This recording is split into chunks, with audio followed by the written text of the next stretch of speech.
Hi, this is Ivey, the fulfillment artist. And in this video, I'm going to talk about how to get over a relationship, getting over the fear of rejection, and then coming back stronger. So first of all, we're going to be talking about how to get over a relationship, and then I'm going to give you some strategies and some challenges to be able to get back in the field and meet the right person. So first of all, some of this video is going to be incredibly relevant to you. Some may not be. And that's purely because depending on where you're coming from this relationship, there could have been so many things that could have happened. It could have been they cheated on you. It could have been that, you may have lost them. It may be that you broke up with them and now you're still struggling whether to go back with them. And I mean, there's so many different factors that goes into this. So what I wanted to do today was to give some steps, and you can see what apply to you and what doesn't, but take what you need from this video. So stay with me and make sure you watch it all so you can find out which points really apply to you. Because I'm telling you now, with the people that I've worked with on loads of different relationships, I mean, from people in their 60s and 70s all the way to their 20s, there are common patterns. I'm telling you now, some of the advice that I'm giving here is golden, and I really think it's going to help. So the first thing is that it's going to be tough, right? Depending on the circumstances that you've come out of, if you've loved a person so much and you've really opened up and you've become vulnerable with them and you're no longer with them, there is going to be some sort of friction, and you can't deny that. It's always going to be there purely because you've loved and lost, or you've loved and they've moved on. Now, the extent of that depends on obviously what's happened. But I want us to be able to acknowledge that, because for a lot of people, they bottle up their feelings and say, I'm fine, I'm fine, I'm fine, and ignore everything else. But you have to allow yourself to feel the feelings and then move forward. So what do I mean by allow yourself to feel it and then move forward? So what I mean is pain is inevitable. You are going to feel pain from this experience, and you probably have already, which is why you're watching this video. But suffering is optional, right? So the question is, what is the difference between suffering and pain? So when you experience pain, it's inevitable. But when you experience suffering, you feel helpless to do anything about it. So you feel stuck. I mean, there's nothing you can do. Now, we want to move you out of that suffering.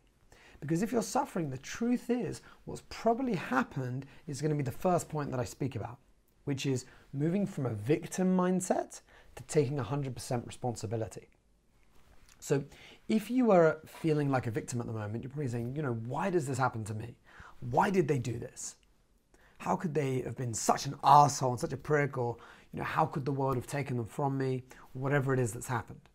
Now, if you're asking those types of questions and you're getting frustrated, the truth is you aren't going to get any good answers from those questions. They're probably shitty questions. Right? But instead, what we can do is to teach yourself to take 100% responsibility for your life. Because if you take responsibility for your life, you will then have the tools to be able to change that.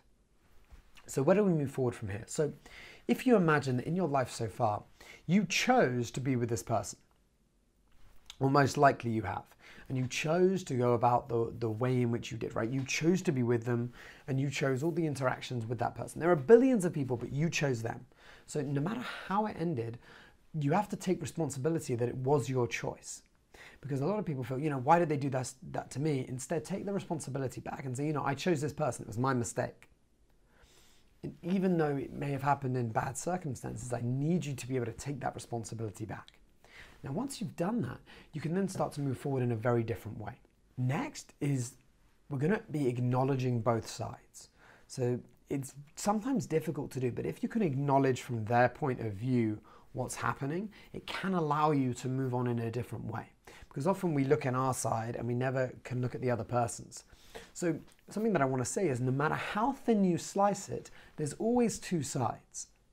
So depending on if this applies to you or not, I want you to really, really think about, what is that other person's side? And maybe take a few minutes and write down, what is it that they're thinking? What is it that they're experiencing? And maybe that can help you to understand a different perspective that's going to help you move on. Moving forward from here, I wanted to share an exercise, which is the if they aren't right exercise. Now, this is brilliant, and a couple of people I've given this to, I've done this myself, and that is that if someone's left you in a circumstance where they've cheated on you, or they've decided to break up with you, and you're in a bad place, this exercise is actually really helpful. So what you're going to do is you're going to write down everything that's really bad about the person. Okay, now this may sound counterintuitive, but bear with me. If you are sure this person is not right for you, this is a great exercise. So you're going to write down all the points that you didn't like about them. Because what happens is our brain, when someone breaks up, we think of all the great things that happened, all the amazing things. But the truth is there's probably some bad things in there as well. So what we want to do is we want to focus on the bad things. And that way we can start to acknowledge, that person really wasn't that great, instead of, perfectifying them and making them seem like an idol, instead of looking at their flaws and actually understanding that they're a human and maybe they weren't right for you. So what you're going to do is you're going to write down all the different lists that you have about them that you didn't like, and all the issues that occurred. And then whenever you're feeling like you're missing them, I want you to go and look at that list. That's going to condition your mind to move them out. Moving forward from here, we want to be able to remove all images and all connections with the person. Okay? Because as soon as you have that connection or you see images from them on social media, what's going to happen is you're just going to have the same types of emotions coming up. So even though it's maybe difficult, you need to block them on social media, move them out of your life, because then it's going to give you the space to be able to move on. Next is you're going to surround yourself with friends. Now, no matter what's happened, this is key. Because what's going to happen is you can share with them how you're feeling. They may be able to share similar stories. And even though it's vulnerable, you've got to be able to do this. And for men, this is especially important because often we don't lean on one another. We just try and deal with everything ourselves. If you can, speak to a girlfriend, speak to a bunch of different people, and that's going to really help you. The more time you spend with friends and the busier you are during this period, not spending that much time alone is going to help you, because you're going to basically forget about them, and time heals everything, right? So the more time you spend with people, with friends, it's going to allow you to move on, and then they're going to become distant memories as opposed to something that's really in the present. Next is going to be gratitude. So gratitude is something that's really important, because if you can be grateful for the moments that you have right now and you can feel the gratitude inside you, it's going to help you move forward in a way where you're not feeling angry and stressed or sad. So the challenge I want to give you is to think of 5 things that you're grateful for every single day. And you're going to do this for 30 days, starting now. Okay, so what I recommend do is just pause in the video and just write down the 5 things that you're grateful for. This will help install the habit. And then pick a time each morning or evening, and you're going to do this, and it's going to really help you move forward in a way where you're actually conditioning your mind to think of everything you're grateful for, as opposed to thinking in scarcity and things that you don't have. Next is you're going to start something new. Okay, so why would you do this? Because we want to think of a new chapter and want to give you something to focus on that's different. So start a new hobby, start a new challenge. I don't know, do taekwondo, do golf, I don't know, do go-karting, whatever you like, right? But we want you to do something new to help create this new mindset where you're moving on instead of living in the past. Next is going to be focus on something outside of yourself. So suffering often happens when we focus on me. Me, me, me, me, me. It's the me song, right? Now, if you constantly focus on yourself, it's going to be very, very difficult for you to move on because you're just focusing on you. Instead, I want you to see if you can focus on something or someone that you want to help. So brainstorm now. What is something that you want to do? How are you going to help people? Maybe it's a couple of homeless people. Start small. Maybe it's just one friend. And I want you to focus on their problems as opposed to your own. Because what's going to happen is, in comparison, maybe they're small. Maybe you have a friend with cancer. Maybe you have someone that's dying. And if you can care for that person, you're going to forget about your problems almost instantaneously. And that is another incredibly cool factor that's going to help you move on. Okay, now we're going to be moving on to having more fun, right? So usually in these circumstances, we feel bad for ourselves. We eat crappy. We don't really do much. And we kind of feel very lethargic. I want you to work hard at having fun during this period. What is something that you really enjoy doing? What is something that is just fun, whether it's, bungee jumping or go skydiving or meet some friends, drink some wine and have some cheese, like whatever it is. But I need you to do things that are fun because we want to bring that spice of life back. Now, what often happens is people go in this downward spiral after this.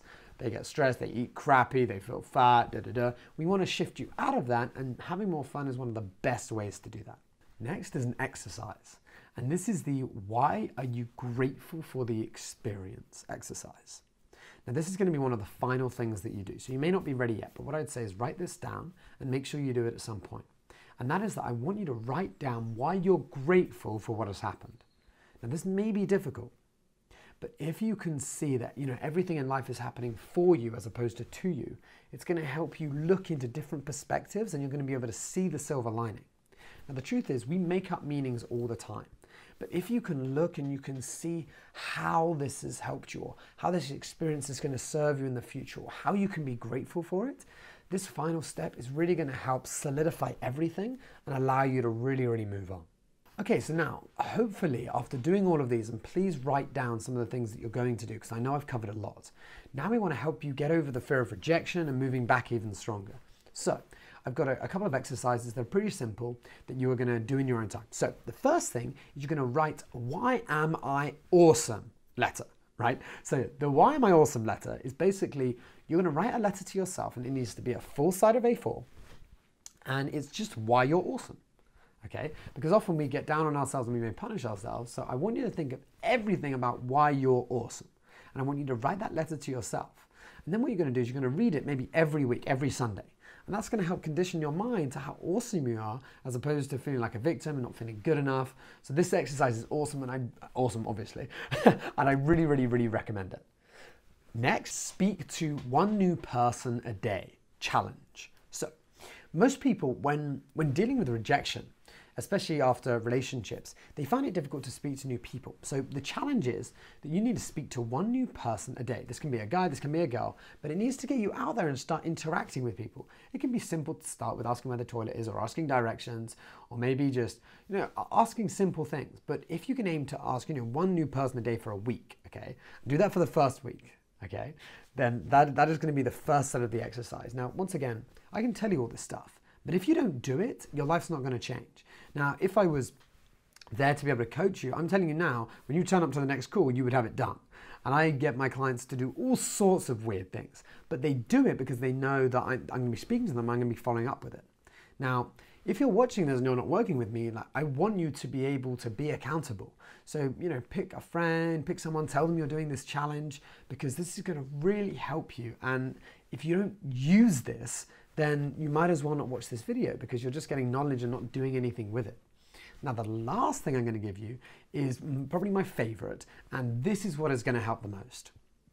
And the challenge is you need to get one rejection every single day. So why is this an amazing challenge? Because it's making you think differently. Most people think in rejection's really, really bad.